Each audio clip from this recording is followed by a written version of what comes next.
So there's this huge public park in the south end of the city I live in, and every summer when we're kids, me and my friends would spend our days lounging around the swing sets or chilling by the duck pond. As we got into our teens and our group of friends snowballed into a much larger one which included girls, we kept the same tradition, all meeting up on the park to share pilfered booze and cigarettes when we got a little too big for the swing sets.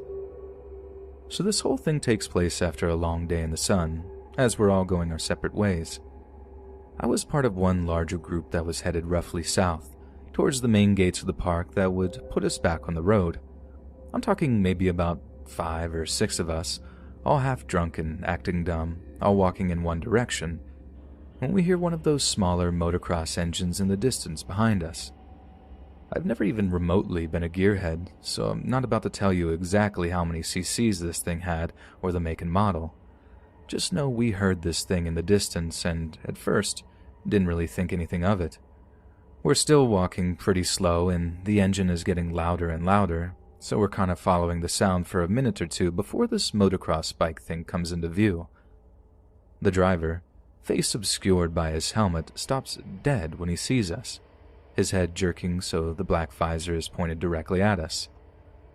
Now, ragging a motocross bike around a public park like this is super illegal here in the UK, or if it's not legal, it's certainly not something the police would be comfortable with you doing. So I've no doubt that, for a moment, the driver sort of panicked when he saw us. But I mean, we were just these skanky-looking teens, so short of witnessing a murder, we're not the kind of people to get right on the phone to the police. I remember one of us even waved to the dude and shouted, "Nice bike." But apparently the friendly gesture didn't do us any favors. The biker revs his engine and begins speeding over to us, covering the 200 or so meters in a matter of seconds. It was kind of intimidating, but more impressive than anything. I figured he'd come over to show off his hardware and make some friends or something. But I was wrong. He stops the bike just in front of us, his face still obscured by the helmet, while the small engine steadily ticks over. There's a moment of confusion while my friend raises his voice and repeats "nice bike" at the guy, louder and more pronounced so he can hear us over the engine and through his helmet. The biker doesn't reply. He barely even moves, just keeps staring at my buddy who paid him the compliment. It was about then we realized the biker's intentions were far from good. He dry revs his engine a few times, like the way a bull might rake its hoof in the dirt before a charge. Some of us turned to run, but it was no good. As you can imagine, trying to outrun a motocross bike is about as futile as it sounds. But it was his target of choice that horrified me the most initially. He had his pick of about 4 or 5 dudes, but he aimed for the one girl that happened to be with us. He speeds forward and slams the bike into the back of her. She just tumbles into the dirt hard, stunned by the impact. The biker then forces his wheels over her bare legs and revs the engine. The girl screamed in pain, but before we had a chance to react and try to help her, the guy turns his bike towards us and begins to try to take another one of us down. It was absolutely terrifying, trying to dodge getting run over while also trying to get the girl up and moving again so we could escape. I thought the biker might have broken a bone in the girl's leg, but somehow he hadn't, and she could still walk despite having the most disgusting, painful-looking friction burns on the back of her leg. I suppose she was just running on pure adrenaline like the rest of us. An opening for a clean escape was found when the biker gunned it at one of us, only to almost hit a tree when the guy dodged his ramming attempt. The guy turns to stop sharply and falls off his own bike, giving us a few seconds to get the girl up and run to the nearest exit, a large stone wall we'd have to scale to get free. Just as we're about to reach the wall, I hear the engine rev loudly again before one of our buddies screams out loud. I turn to see him on the grass, having been knocked down by the bike, and he's holding his wrist as if he's been hurt from the impact or fall. The biker begins to circle us again, readying to charge at us once again. The rest is kind of a blur. I remember helping drag the guy up the wall by his good arm, watching the bike speed towards us again as the rest of us piled over the wall and into the safety of the street on the other side. But we still weren't safe. It'd take like 60 seconds for the biker to find the nearest exit and gun it onto the road we were on, so we had to keep running for a little while until we were satisfied we were at a properly safe distance. The girl, who I don't want to name, cried all the way home, mainly from the painful friction burns the back of her legs had received, but also from the shock of just being attacked like that. It makes me angry just typing this, remembering how scared we were at the time, and how just a little courage would have seen us through the whole thing. How maybe if we stood up to the guy, he'd have just left us alone, instead of running like cowards, which is exactly what we did. But part of me is grateful that we didn't. I know that sounds crazy, but just hear me out. Since we were basically the goth kids, which was just dumb now that I look at it, anyone who didn't wear a tracksuit was considered a goth. We got a lot of bull from local tough guys, and this caused a great deal of fear and resentment to build up collectively inside of us. Part of me thinks that if we really did pour out all our hate and discontent onto that guy once he'd fallen off his bike, I might only now be getting out of prison to tell you about it. I get that this makes me sound like a phony tough guy. No one likes people who say could've, would've, should've, but sometimes I think of how easy it would have been just to pile onto the guy and end him properly. His helmet protected his head, sure, but I still remember to this day how exposed the guy's neck was, and without being able to see his face, without the eyes to provide that little hint of humanity, it would have been so easy to crush his windpipe right there on the grass. I think that's what scares me the most, how grown-up me thinks about that time in my life, and how I still can't quite tell myself that it wouldn't have felt good to exact my revenge upon him.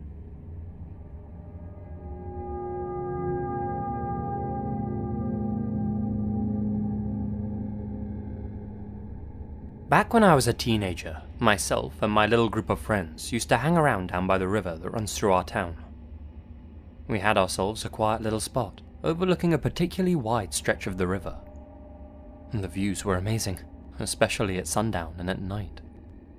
We could look out over the river at the pink and orange sky as the sun set, then gaze up at the stars for hours, all while doing stuff that we weren't necessarily supposed to be doing. So, one night, we were all headed back home pretty late, wandering along little roads and side streets at a nice, leisurely pace. We'd been smoking and drinking, so we're dicking around a little, singing and having play fights and whatnot. But when we see a car's headlights cut through the darkness just a few hundred meters away, we shut up and freeze. We really didn't want to be stopped and searched by the police, so when we realized it wasn't a police car, we all start to relax and continue on our way. We also just expected the car to pass us and head on to wherever it was going. Only it didn't. It crept around a street corner and stopped, engine still running, with the headlights aimed at us, almost as if the driver is expecting us for some reason. We thought nothing of it. It's not like we'd done anything to offend anyone. Only someone truly paranoid would have felt any imminent danger at that point. At this point, we head around a corner into a dead-end street. Well, it wasn't quite dead-end. There was a small footpath, a little more than an alleyway, that we regularly used on our route to and from the river. It's about 200 meters in length, and we're still at our slow, leisurely pace as we begin to walk down it. We had barely turned the corner when we were once again bathed in a car's headlights. Just from the shape of the vehicle, we could tell it was the same one from before, and only then did we start to get a little suspicious. I'll never forget that moment the revelry stopped, and the feelings of fear began to settle over us. Something was obviously wrong, as the driver stopped and watched us for a few seconds. It was obvious now that he was following us, but why, we had no idea. Then, the car began, dry revving its engine, gunning it so the car seemed more like an angry monster with glowing white eyes than just some simple form of transportation. We were already kind of jogging away from it at that point, but when it began to tear down the open street towards us, we all broke into sprints and began hurtling away from the speeding car. I remember thinking really clearly at that time how the road was too long and the car too fast for us to actually get away. It was a horrible feeling, and in retrospect, I'm reminded of the old saying about being chased by a bear. You don't have to outrun the bear, just your slowest friend. There was a sickening crash of metal on metal, a scream from behind me. I looked back for a moment to see the car reversing from having collided with a parked car. The driver had tried to hit a friend of mine, trying to pin him between the bonnet of his car and the chassis of another. If he'd been successful, he'd have crushed my friend's legs, and there'd have been a decent chance he'd either be run over totally or bled to death from the catastrophic fractures right there in the street. Now, by this point, we're only about halfway down the street, halfway to the alley, and therefore safety. The car reverses from having smashed into the stationary vehicle, adjusts its heading a little, then begins to zoom down the street towards us once again. I remember hearing someone screaming, and I honestly couldn't tell at the time who it was. But I know now, it was the driver, barking out of the car's open window at us. For the second time, he tried to smash the front end of his vehicle into us. Only this time, we're not on the road. We're on the pavement to his left, trying to use parked cars as cover. But as we found ourselves without cover for a few moments, the driver picked his moment and swerved to smash into us. I was near the head of the line by that point, so again, I didn't see exactly what happened. But later, I found out that once again, he was just inches away from plowing into my buddies and seriously injuring them. The guy's car is pretty screwed up at this point. We all remember the cranking, grinding engine sounds as he tried to reverse and take another run at us. But it was too late. We reached the end of the street and careened into the alleyway that afforded us protection. But it didn't stop there. We heard the same screaming echoing down the alley towards us as he hopped out of his car and began to chase us on foot. We ran and ran and ran, farther and faster than any of us had before, ever. It was so rough that when we finally found somewhere to hide out, one of the bigger guys puked up all the beer and chips we'd been gorging on that evening.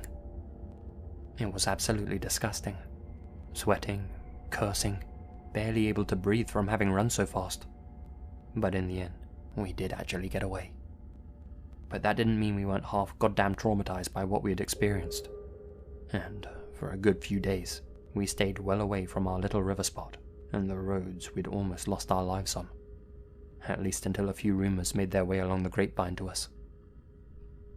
So, to this day, I'm not 100% sure how true any of this stuff is, but I figure I should include it for detail's sake.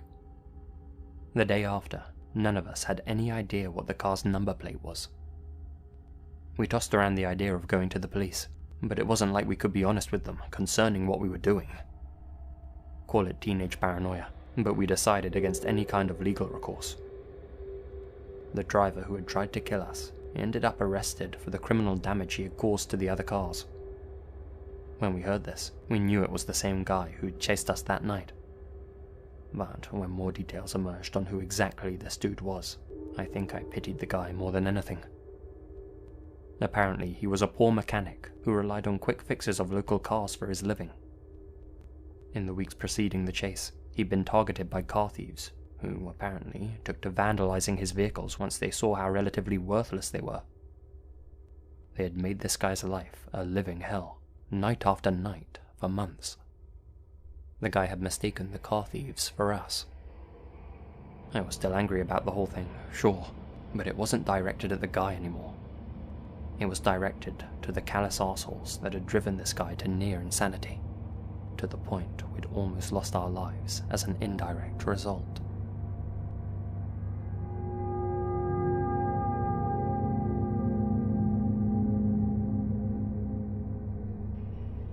Remember when you were a teenager and one of your friend's parents went away for the weekend? The excitement was palpable, right? In fact, I'm pretty sure when teenagers hear their parents say, "weekend away," a series of events are set in motion that will inevitably end with their family home being trashed by drunken pubescents. So back when I was 19, word came down that a friend of a friend was having a house party on a Friday night. Now this was past the point where the first few house parties had ended with various kids being grounded for life and all that, so the emphasis was making sure word didn't spread too far so the party wasn't crashed by strangers, psychos, and strange psychos. Some way, somehow, news of the party was kept to a minimum, And when myself and a few mates arrived at the house late on Friday evening, it was actually kind of chill. So for a few solid hours, we chatted, drank, smoked, and showcased music to each other through the auxiliary cable hooked up to a small but powerful iPod dock. A few hours later, I'm getting pretty tired, feeling worse for the wear after a few cans of cider, so I decided to call it a night early. I say early, it's about midnight at that point, and my mates aren't nearly ready to stop drinking, so I head home alone. It's a short, quiet walk, and I climb into bed pretty much the moment I get home. A few hours later, I honestly couldn't tell you what time, I got a phone call. I roll out of bed, annoyed at whoever has decided to call at such an ungodly hour. Caller ID says it's my friend Tom, who had also been at the house party.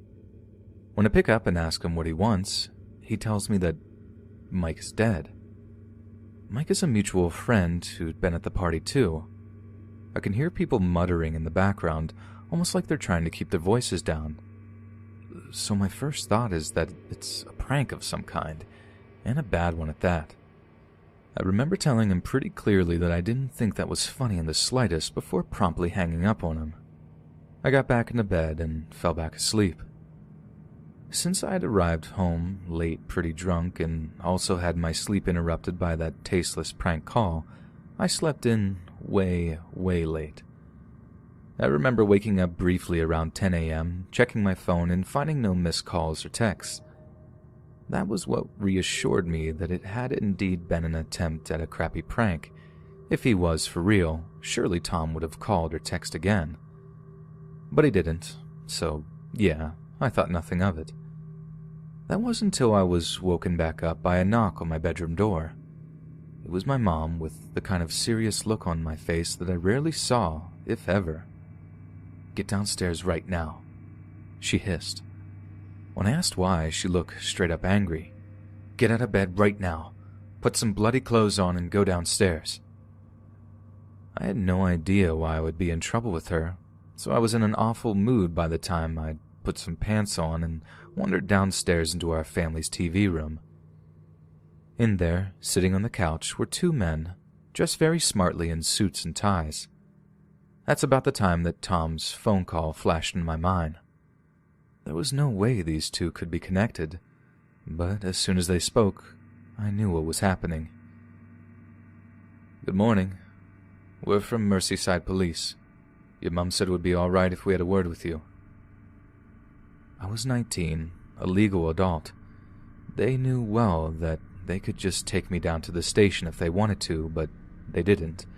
They were being way too nice, almost as if though they were here to give me some very bad news. "Mike is dead, isn't he?"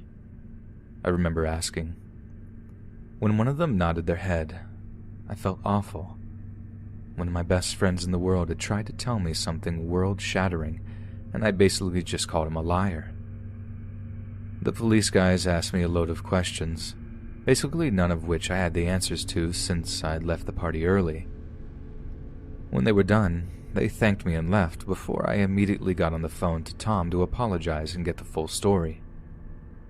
What haunts me to this day is that the whole thing had gone down just a matter of minutes after I'd left. According to him, Tom had said his goodbyes to me, closed the front door to the house, then headed into the kitchen to get another one of his beers out of the fridge. He said he noticed some kind of argument going down around the kitchen table, with a few guys and girls heatedly exchanging opinions, but he didn't think too much of it. What's a little debate between friends, they thought. But this was the start of an argument that would end in death. Mike, the guy in question, had apparently been flirting with a girl he'd known for a while. However, this girl happened to have a boyfriend. Mike apparently didn't know this at the time, and was defending a little harmless flirting while the girls were telling him how wrong he was to have such a casual attitude about it. Whatever happened, the girl he'd been flirting with had actually called up her boyfriend, who lived just a few streets away, to tell him about it. Now, I hasten to add that she was in no danger at all. Mike wasn't a creep or a perv by any stretch of the imagination, so the only reason she'd opted to call her boyfriend was to cause drama. Apparently the boyfriend was a bit of a psycho anyway. and the girl called him knowing well he'd overreact and try to start a fight or something. Only he didn't choose to start anything at all. He chose to end something that night. Mike's life. It was actually Mike that answered the door when the boyfriend arrived, and all it took was a simple little, "Are you Mike?" for the boyfriend to realize that this was the guy he was looking for. But instead of shouting at him, shoving him, or even throwing a punch his way, the boyfriend took out a butcher's knife and plunged it into Mike's chest. The way Tom tells it is absolutely harrowing. Mike had run through the house, running on pure fear and adrenaline, with blood practically pumping out of a hole in his chest. The adrenaline was enough for him to actually scale the brick wall at the back of the house, before he collapsed and died in an alleyway, surrounded by his terrified friends. This was all right about the time I was walking home on a quiet March night, feeling at peace with the world. I thought it was just another quiet spring night, but I was walking away from a murder scene.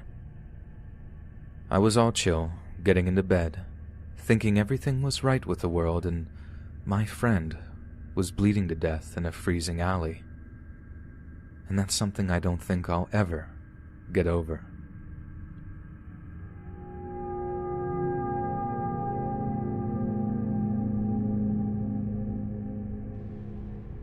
I grew up in Liverpool during the 1980s. For those of you that don't know, Liverpool's rough reputation was well earned back in those days.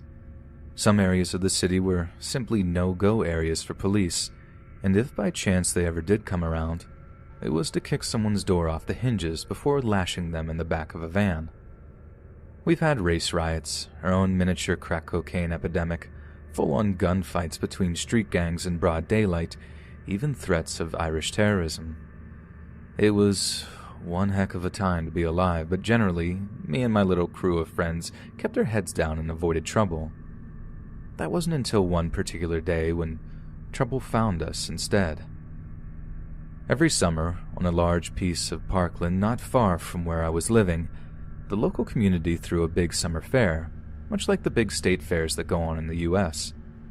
There was fairground rides, candy floss, hot dog stands, little novelty stalls like Guess My Weight, the works. And in a city that was so hideously underfunded by regional and national governments, entertainment was pretty hard to come by. So these fair things were extremely popular with bored locals, including me and my mates. So we wandered down Smithton Road towards this massive open green space that's been pretty much taken over by the traveling fair. Like I said, these things were really popular, so I'm not exaggerating when I say there were literally thousands of people milling around, drinking and soaking up the rare British sunshine. At one point, we find ourselves at one of those stalls with fixed air rifles you can use to shoot small paper targets. Back then, and sort of now too, you had these rough council estate types who wore only athletic gear, namely brightly colored tracksuits, or as we called them, shell suits. We called them scalies, but any word like similar to thug would fit just as well. Anyway, as one of my mates steps up to do some shooting, so does one of these scaly types, intent on asserting his masculinity over the whole thing. Only, it turns out he's an awful shot and can barely hit the target, while my mate had already had a fair bit of practice as an army cadet, so he pretty much wipes the floor with this scaly lad. As you can imagine, the thuggish shell suit wearer doesn't take this very well at all. As we're getting ready to move on, the scaly lad gets in my mate's face and starts being aggressive with him. My mate just laughs and waves him away, still buzzing from having trashed him at shooting pellets. I didn't catch what was said, but I figured when we walked away the whole thing was over. How wrong I was. About an hour or so later, the four of us are lounging around on the grass not too far from the throngs of people. We'd been out and about all afternoon, and the baking heat, so we're pretty zonked by that point. All that booze we managed to sneak out of our parents' respective stashes didn't help either. So let's just say our senses and perceptions are much slower than they normally would be. I remember how the mood changed dramatically in a matter of moments. One moment we're sitting there. The next we're noticing a large crowd of people making their way through the fairground, at least 100 strong. We observe with a kind of amused curiosity for a moment, wondering just why such a large crowd has sprung up, seemingly out of nowhere.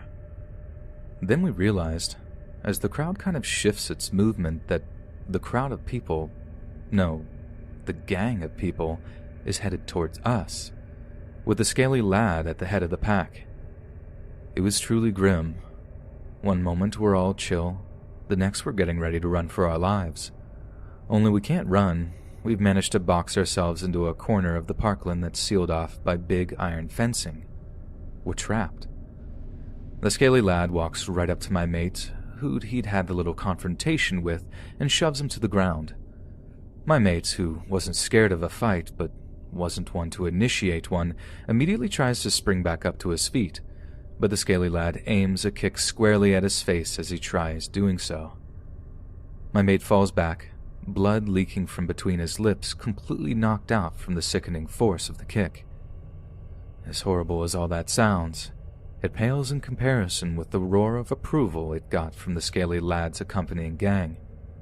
They were loving every second of it, and since the fight seemed to be over so quickly, they weren't about to just walk away from their horrific entertainment. The three of us who weren't unconscious were just frozen on the spot. I don't think I'd ever been so objectively terrified in my entire life. But then the scaly lad started kicking our down friend around his head, at one point even trying to stomp on his throat. He was actually trying to end his life. And if it wasn't for the unfathomable kindness of strangers, I think he might have actually done it too. Once it was obvious what was happening, the three of us just reacted. I remember trying to shield our knocked-out mate's body, taking a few punches from the gang as I did so, while another mate of ours just full-on rugby tackled the scaly lad to the ground and began laying into him. I don't think he landed a single punch. He was just bloody flailing his limbs about, screaming in rage as the fear was overcome by pure adrenaline. It wasn't long before we were all on the ground, shielding our heads from the flurries of punches and kicks that came from a group of people that were now little more than animals. But then, somehow, the kicks and punches began to stop. I looked up through one swollen eye to see a group of grown men and women barging their way into this insane cacophony of violence, throwing people to the side and screaming for them to stop. They were soon joined by two patrolling policemen who'd seen the activity and run over to break it up. It didn't really end there, though. Our mate, who'd taken the kick to the mouth, was still unconscious, and nothing the police did could wake him up. We honestly thought that he was going to die. One of us dropped to their knees and begged him to wake up, saying he'd do anything, just please wake up. I remember his voice cracking as he spoke, and I thought of our mate's mum. How'd she react when she found out her boy had been kicked to death at a bloody fair? We didn't get any news until the next morning, when we found out he'd woken up with very little memory of what happened. He was okay in the end, but for a few weeks he just wasn't himself. He seemed overly clumsy and became incredibly shy, in stark contrast to the confident fellow he was beforehand. The scaly lad ended up doing just less than a year in prison, having his sentence reduced dramatically because he'd had a difficult upbringing. Nonsense, if you ask me. Now, a little footnote to end this with. In the early 90s, when we were all grown up with full-time jobs and kids in some instances, I met up with one of the guys who was there that day for a pint or two at a local pub, the Willowbank if anyone knows it. As it turned out, the scally who went to prison had developed an addiction while he was inside, and whether it was through sharing needles or something else, he ended up coming positive for a certain disease and died alone in a hospice over in Manchester. I think the scariest thing of all is how, when I heard that news, I just took a swig of my pint and found myself smiling.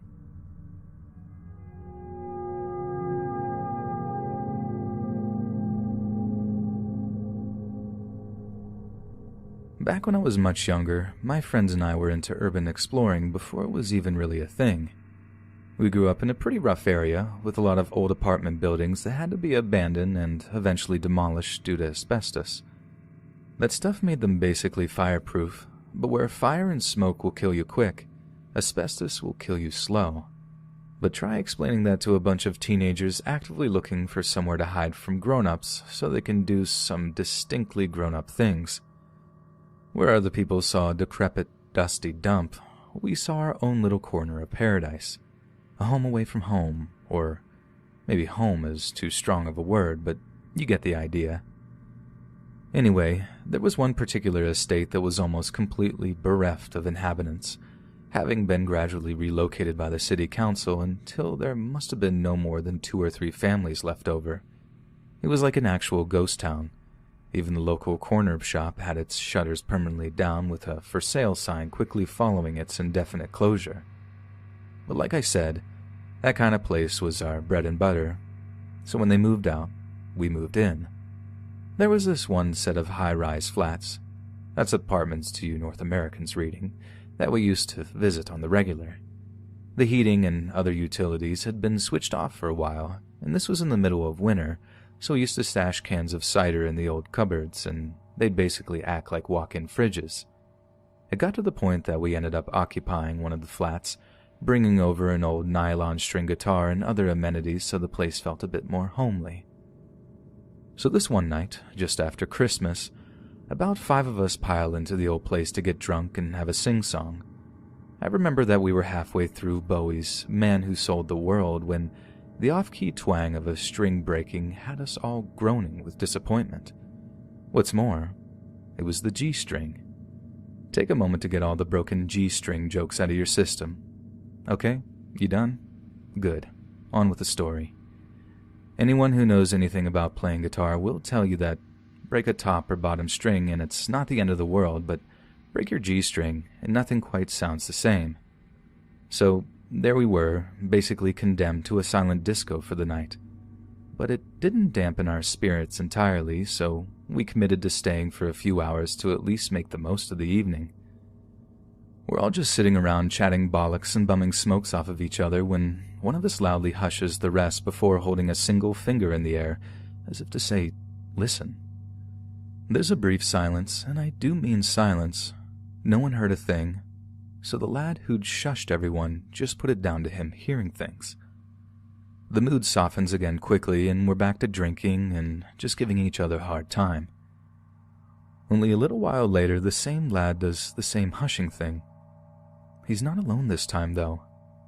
Another one of us swore down that he too had heard something, a scratching or shuffling noise coming from the dark corridor outside the flat. Have one lad with an attack of paranoia, and you can take the energy out of him. Have 2 lads hear the same bloody thing, and you start to take things a bit more serious. One of us pokes their head out of the flat, shining the light of his phone's screen into the darkness, before turning back to tell us there was nothing there. These flats were half falling down. It was perfectly reasonable to expect them to creak and croak a fair bit. A few of us managed to relax again, but the 2 guys who'd heard the noises remained anxious, shooting each other nervous looks in between scanning the flat's open doorway for movement. Cut to a few hours later, and it's coming up to midnight. Energy levels are dipping severely, and so are the noise levels. This meant the atmospherics were perfectly attuned for us to perfectly hear the creaking of floorboard just above our heads. This wasn't just the run-down condition of the building either. It was painfully obvious that the show and deliberate creak came from a football on the floor above us. Don't ask me how we knew that. Sometimes your gut just tells you everything you need to know about a certain sound or shape in the darkness. That's how the human race has survived for so long and so successfully, in my opinion. There really is such a thing as a sixth sense. As soon as we hear that creak, we all freeze. I mean, proper statues still, barely even breathing, with all eyes glued to the ceiling.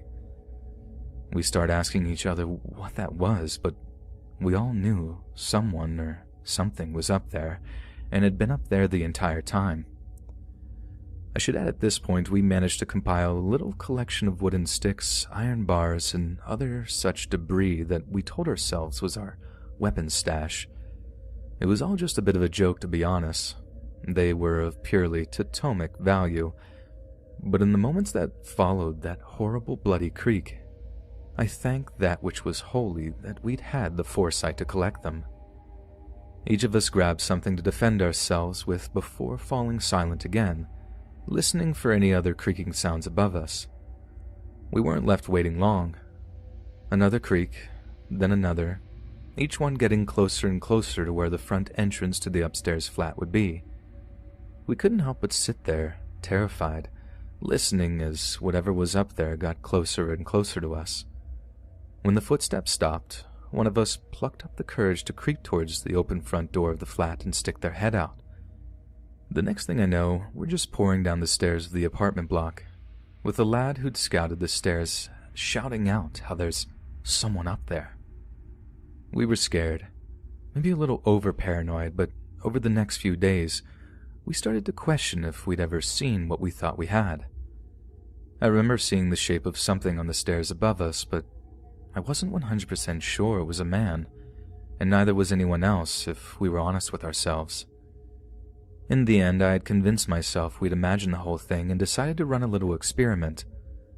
I left a loaf of bread in the lobby of the apartment block, intending to prove that there was no one living there when the loaf was still there, growing mold a few days later.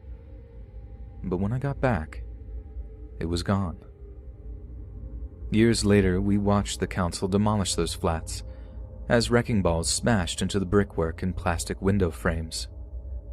We mourned our old hideaway, yes, but mostly, we wondered if whoever was in there would be buried in the rubble.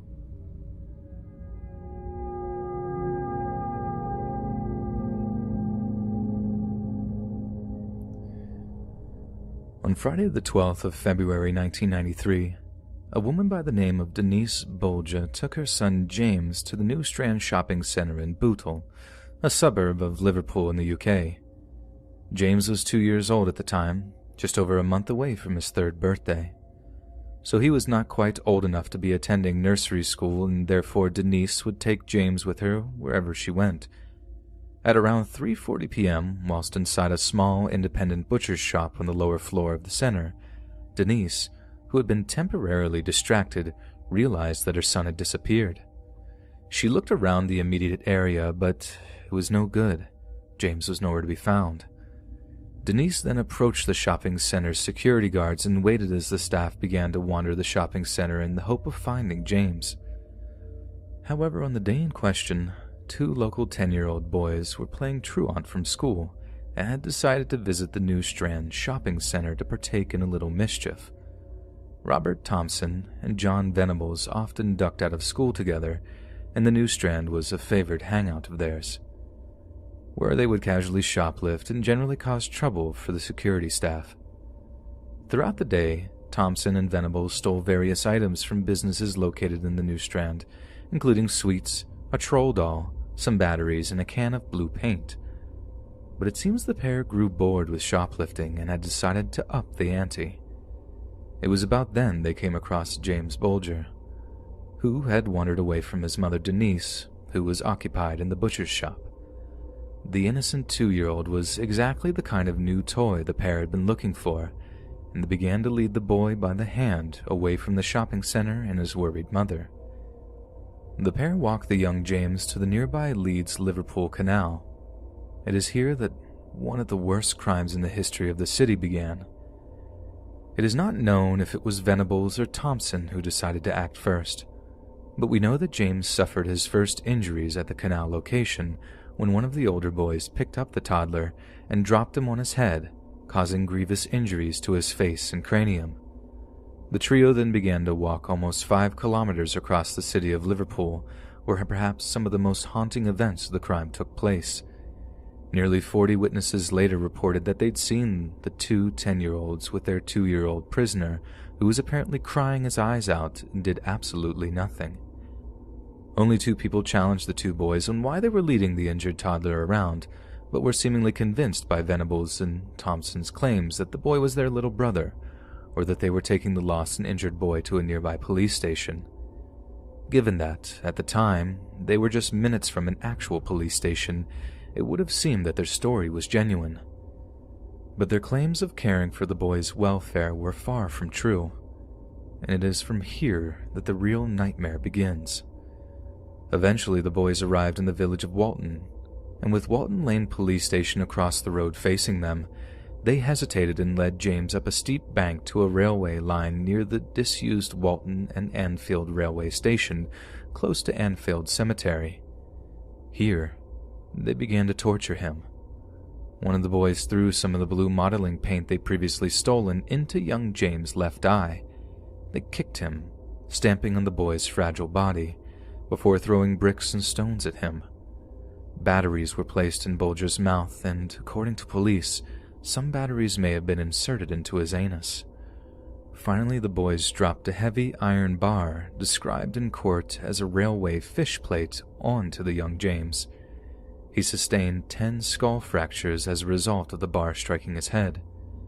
The case's pathologist later stated that Bulger suffered a total of 42 injuries as a result of the assault, so many that it was impossible for him to determine which one had been the fatal blow. Thompson and Venables then laid the dying child across the railway tracks and weighted his head down with rubble in hopes that a train would hit him and make his death appear to be purely accidental. After they left the scene, his body was cut in half by a train. Bulger's severed body was discovered 2 days later on Valentine's Day. The same forensic pathologist testified that he had died before he was struck by the train. Police suspected that there was a carnal element to the crime since Bulger's shoes, socks, trousers, and underpants had been removed. The pathologist's report, which was read out in court, found that Bulger's foreskin had been forcibly retracted. When Thompson and Venables were questioned about this aspect of the attack by detectives and a child psychiatrist, Eileen Vizard, the pair were reluctant to give details and also denied inserting some of the batteries into Bulger's anus. At his eventual parole, Venables psychiatrist Susan Bailey reported that, visiting and revisiting the issues with John as a child, and now as an adolescent, he gives no count of any carnal element to the offense. The police quickly found low-resolution video images of Bulger's abduction from the New Strand shopping center by 2 unidentified boys. The railway embankment upon which his body had been discovered was adorned with hundreds of bunches of flowers. The family of one boy, who was detained for questioning but subsequently released, had to flee the city due to threats by vigilantes. The breakthrough came when a woman, on seeing slightly enhanced images of the 2 boys on national television, recognized Venables, who she knew had played truant with Thompson that day. She contacted police and the boys were arrested. The fact that the suspects were so young came as a shock to investigating officers. Early press reports and police statements had referred to James Bulger being seen with 2 youths, which suggesting the killers were in fact teenagers. This was down to the ages of the boys being difficult to ascertain from the images captured by CCTV, but also because it was frankly unbelievable that such brutal action could be committed by those who were themselves children. Forensic tests confirmed that both boys had the same blue paint on their clothing as found on Bulger's body. Both had blood on their footwear, with the blood on Thompson's shoe being matched to Bulger's through DNA tests. A pattern of bruising on Bulger's right cheek matched the features of the upper part of a shoe worn by Thompson. A paint mark in the toe cap of one of Venables' shoes indicated he must have used some force when he kicked Bulger. In a haunting police interview, Thompson is said to have asked police whether the 2-year-old had been taken to the hospital to get him alive again. The boys were each charged with the murder of James Bulger on the 20th of February 1993. And appeared at South Sefton Youth Court just 2 days later, where they were remanded in custody to await trial. In the aftermath of their arrest and throughout the media accounts of their trial, the boys were referred to only as Child A and Child B. Awaiting trial, they were held in the secure units, where they would eventually be sentenced to be detained indefinitely. The boys, by then aged 11, were found guilty of Bulger's murder at the Preston Court on the 24th of November 1993, becoming the youngest convicted murderers of the 20th century. The presiding judge told Thompson and Venables that they had committed a crime of unparalleled evil and barbarity. In my judgment, your conduct was both cunning and very wicked. He sentenced them to be detained at Her Majesty's pleasure with a recommendation that they should be kept in custody for very, very many years to come, recommending a minimum term of 8 years. At the close of the trial, the judge lifted reporting restrictions and allowed the names of the killers to be released, saying, "I did this because the public interest overrode the interests of the defendants. There was a need for an informed public debate on crimes committed by young children."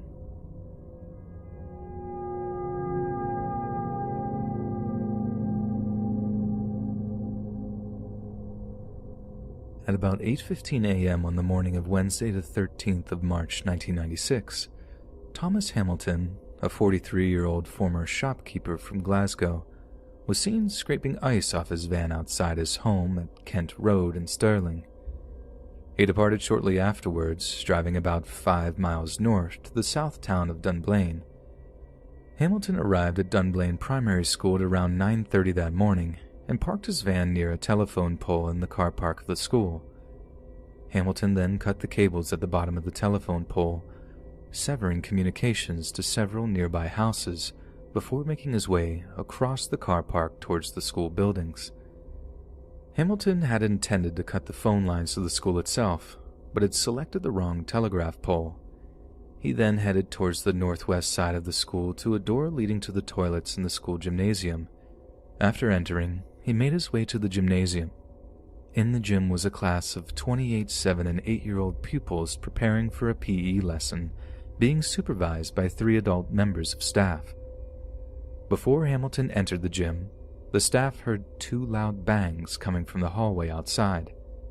Then, after entering the gymnasium, and as he was about to be confronted by Eileen Harold, the PE teacher in charge of the lesson, he started shooting rapidly and randomly, armed with 4 legally held handguns, 2 9mm Browning HP pistols, and 2 Smith & Wesson M19 357 Magnum revolvers. He was also carrying 743 rounds of ammunition. He shot one of the supervising teachers, who received wounds to their arms and chest as she attempted to protect herself, and continued shooting into the gymnasium. The wounded teacher then stumbled into the open-plan store cupboard at the side of the gym along with several injured children. Gwen Mayer, the class's teacher, was shot through the heart and died instantly. The other adult present was shot in the head and both legs, but also managed to make her way to the store cupboard and with several of the children in front of her. In the time it took to reach the gymnasium and take a few steps inside, Hamilton had fired 29 shots with the pistols, killing 1 child and injuring several others. 4 injured children had taken shelter in the store cupboard along with the injured teachers, Harold and Blake. Hamilton then made his way up the east side of the gym, firing as he walked. He then walked towards the center of the gym, firing 16 shots at point-blank range towards a group of terrified children who had been incapacitated by the bullets he had previously fired. An older pupil who was walking along the west side of the gym building at the time heard loud bangs and screams and looked inside the gym. Hamilton shot in his direction and the pupil was injured by flying glass before running away. From this position, Hamilton fired 24 shots in seemingly random directions.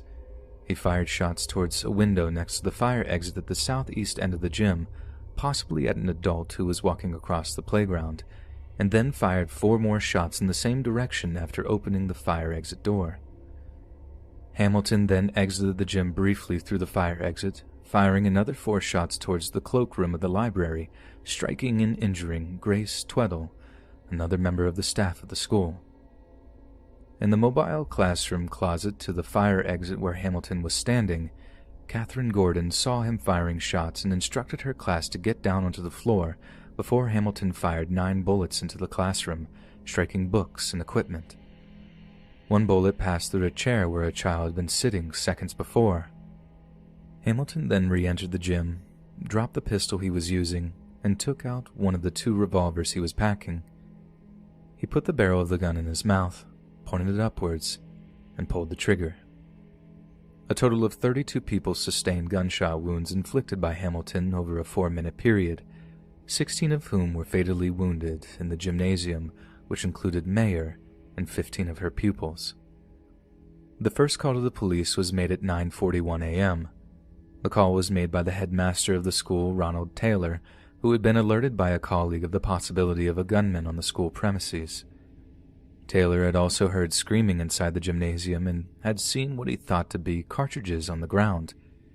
Taylor had been aware of loud noises which he assumed to have been from builders on site that he had not been informed of. As he was on his way to the gym, the shooting ended, and when he saw what happened, he ran back to his office and told the deputy headmistress to call for ambulances, a second emergency call which was made at 9:43 a.m. The first ambulance arrived on the scene just 14 minutes later. Just another medical team from Dunblane Health Center arrived shortly after, which included doctors and a nurse who were involved in the initial resuscitation of the injured. The accident and emergency department at Stirling Royal Infirmary had also been informed of a major incident involving multiple casualties at 9:48 a.m., and they had dispatched ambulance crews from several nearby areas to help all the wounded. By about 11:10 a.m., all of the injured had been taken to Stirling Royal Infirmary for medical treatment, with one child dying en route to the hospital. Upon examination, several of the patients were transferred to the District Royal Infirmary in Falkirk and some of the Royal Hospital for Sick Children in Glasgow. As it turned out, there had been several complaints to police regarding Hamilton's behavior towards the young boys who attended the youth clubs he was discovered to have ran. Claims had been made of his having taken photographs of semi-nude boys without parental consent. Hamilton had briefly been a scout leader, but as previously stated, complaints were made about his leadership, including 2 occasions when scouts were forced to sleep with Hamilton in his van during hill-walking expeditions. Within months of his appointment, Hamilton's scout warrant was withdrawn, with the county commissioner stating that he was suspicious of his moral intentions towards boys. He was blacklisted by the association and thwarted in a later attempt he made to become a scout leader in another Scottish constituency. Hamilton claimed in letters that rumors about him led to the failure of his shop business in 1993. In the last months of his life, he complained again that his attempts to organize a boys' club were subjugated to persecution by local police and the scout movement. Among those he complained to were a local member of parliament, but also, shockingly enough, to Queen Elizabeth. In the 1980s, another MP who lived in Dunblane had complained about Hamilton's local boys' club, which his son had attended. On the day following the massacre, Robertson spoke of having previously argued with Hamilton in his own home. No doubt he felt he'd had a lucky escape with a deranged and violent psychopath. On the 19th of March, 1996, a mere 6 days after the brutal, horrifying massacre, Hamilton's body was cremated. According to police spokesman, this service was conducted far away from Dunblane. Hey friends, thanks for reading. Be sure to subscribe and click that notification bell to be alerted of all future narrations. If you got a story, be sure to submit them to my subreddit, r/Let's Read Official, and give and receive feedback from the community, and maybe even hear your story featured on the next video. And join my Discord to interact with me and other listeners directly. And if you want to support me even more, grab early access to all future narrations for just $1 a month on Patreon, and maybe even pick up some Let's Read merch on Spreadshirt.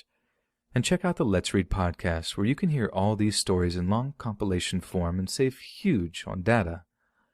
Located anywhere you listen to podcasts. Links in the bio. Thanks so much, friends. And remember, political correctness is just fascism pretending to be manners.